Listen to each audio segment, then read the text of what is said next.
বাড়িতে বক্স বাজানোকে কেন্দ্র করে অশান্তি প্রতিবেশী দুই পরিবারের মধ্যে। জগৎবল্লভপুর মুন্সিরহাট নাবাসনের ঘটনায় ব্যাপক উত্তেজনা সৃষ্টি হয়েছে এলাকায়। আহতের তরফ থেকে যেটা জানতে পারা গেছে, পাশের বাড়িতে অশালীন গান চালানো হচ্ছে, বেশ জোরেই চালানো হচ্ছিল। তারই প্রতিবাদ করায় তেড়ে আসে বাড়ির সকলেই। ছাটা লাঠি নিয়ে বেধড়ক মারধর চলে দুই পরিবারের মধ্যে। এই ঘটনায় দুই পরিবারের মোট 4 জন আহত হয়েছেন বলে জানা গিয়েছে। সাধনা ঘোষ নামে আহত ওই মহিলা আরও বলেন, তাকে ফেলে মারার সময় গলা সোনার হারসহ আংটি চুরি করে নেয় অভিযুক্ত আর এক পরিবার। এখনো আতঙ্কে সাধনা ঘোষের পরিবার। এ বিষয়ে দুই পরিবারের পক্ষ থেকে জগৎবল্লভপুর থানায় লিখিত অভিযোগ জানানো হয়েছে বলেই জানান তারা। জগৎবল্লভপুর থেকে বিশ্বজিৎ দত্তের রিপোর্ট, জেবিপি নিউজ বাংলা।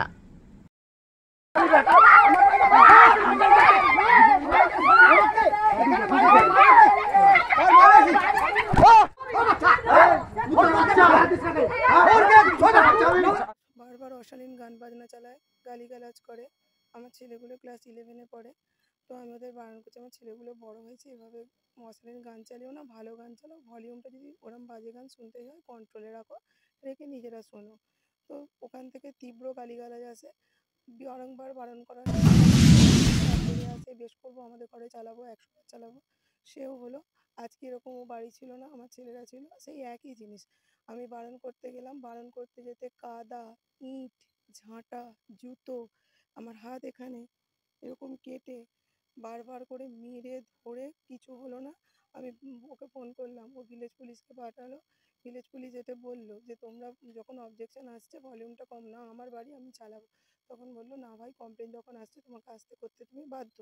চলে গেল। এবার যেমনি না ভিলেজ পুলিশ গেল, মা এসেছে, এবার পাশে দেওয়ারের বাড়ি থাকে, ওখান থেকে আসার পর অকথ্য গালিগালাজ। তারপরে মাকে বলছে, মাকে আমাকে যেমন বলার বলছে ওটা ভিলেজ পুলিশ নয়, পুলিশের চামচে এসেছিলো।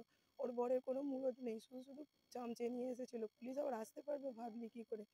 তারপরে সকালে এদের বাবা আসতেই আরম্ভ করে দিয়েছে গালিগালাজ। এদের বাবা বলতে ওদের বাড়ির সমস্ত সদস্য, মামু, মামুর ওয়াইফ সাঁড়াশি নিয়েছে, ওর জামাই বড় লাঠি রড নিয়েছে, ওর মেয়ে নিয়েছে, ওর কালীপাত্রদের বাড়িতে যতগুলো ছিল, বলবো একসাথে, যতগুলো ছিল সবাই বেরিয়েছে অন্ধকারে। আমরা ঠাকুরতলায় বলছে যে আমার আমার স্বামীকে ব্লেম করছে। আমি যে চলো ঠাকুরতলায় যাবে, ঠাকুরতলায় নিয়ে ভালো মুখে আসছে, অন্ধকারে পেয়ে আমাদের, আমার বাচ্চাগুলোর ওপর বলছে ভিডিও বন্ধ কর, লাঠি, সেই রড নিয়ে, এখনো ভিডিও আছে আমার কাছে, সেই নিয়ে তারা করছে ভিডিও বন্ধ কর। একজনের হাত থেকে ফোন ছিনাচ্ছিল, বলছে তো সকালবেলা বলেছে তোরা নিচে থেকে নামলে তোদের মেয়েদের তুলে আছাড় মেরে মেরে ফেলবো। ওরা ছিল 15-20 জন মতো, আমি ঠিক বলতে পারবো না। এদের বাড়ির ধরুন 4 জন,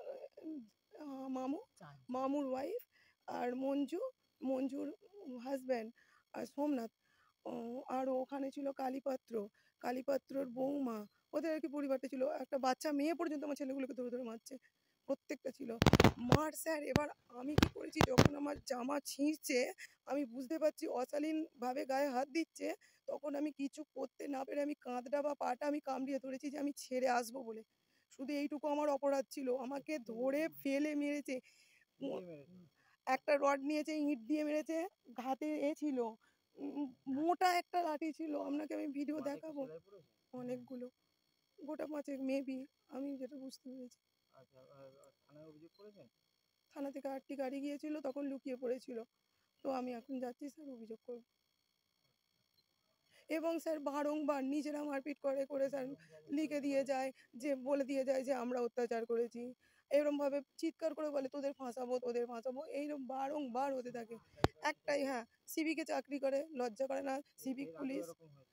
এর আগে ওরা, ও আমার হাজব্যান্ডের মাথা পাঠিয়ে দিয়েছে। এর আগে ওরা মারপিট করলো, কোনো কিচ্ছু নেই, কোনো রেকর্ড নেই, কিচ্ছু করিনি আমরা। নিজেরা বেধড়ক মারধর করে। নেশাগ্রস্ত অবস্থা কালীপাত্র ছিল, আমি পরিষ্কার পেয়েছি। তবে আমি তো সবার গন্ধ পাইনি স্যার, আমাকে প্রচণ্ড মেরেছে। আমি সেই মুহূর্তে তো সেই অবস্থায় ছিলাম না যে আপনাকে বলবো কতটা। তবে আমি মদের গন্ধ পরিষ্কার পেয়েছি একজনের মুখ থেকে, সেটা ছিল কালীপাত্র। আর আমি যখন বললাম আপনারা তো এর মধ্যে নেই, আপনারা কেন আসছেন, আমার হার নিয়ে চলে গেছে। আমার সোনার হার ছিল গলায়, আমার হার নিয়ে গেছে, আমার আংটি ছিল, আংটি গেছে, আমার পাথরগুলো খালি আছে, ওটা আমি কুড়িয়ে রেখেছি।